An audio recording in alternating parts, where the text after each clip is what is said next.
রমজান আত্মশুদ্ধি, ধৈর্য, সংযম, ত্যাগ ও অপরের প্রতি সহমর্মিতা প্রকাশের মাস।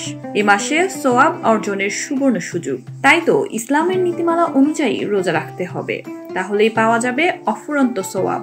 রোজা অবস্থায় অজু ও গোসলে সতর্কতা অবলম্বন করতে হবে, যেন নাক, কান, গলায় পানি প্রবেশ করতে না পারে। কেননা যদি পানি পেটে ঢুকে যায় তাহলে রোজা ভেঙে যাবে, আর রোজার কাজা আদায় করতে হবে, তবে কাফফারা লাগবে না। তবে যদি রোজার কথা স্মরণ না থাকে এবং স্মরণ না থাকার কারণে গড়গড়া করা হয় এবং গলার পানি চলে যায়, এতে রোজা ভাঙবে না। সুতরাং ওই রোজার কাজা, কাফফারা কোনোটি আদায় করতে হবে না, কারণ ভুলে পানাহার করলেও রোজার কোনো ক্ষতি হয় না।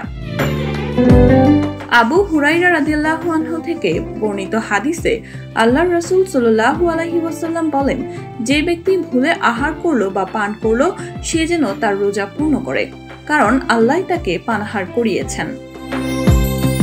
ফিকহের কিতাবে রয়েছে যে পানাহার ও স্ত্রী সহবাস করলে রোজা ভেঙে যায়, যদি রোজাদারের এই কথা মনে থাকে যে সে রোজা রেখেছে।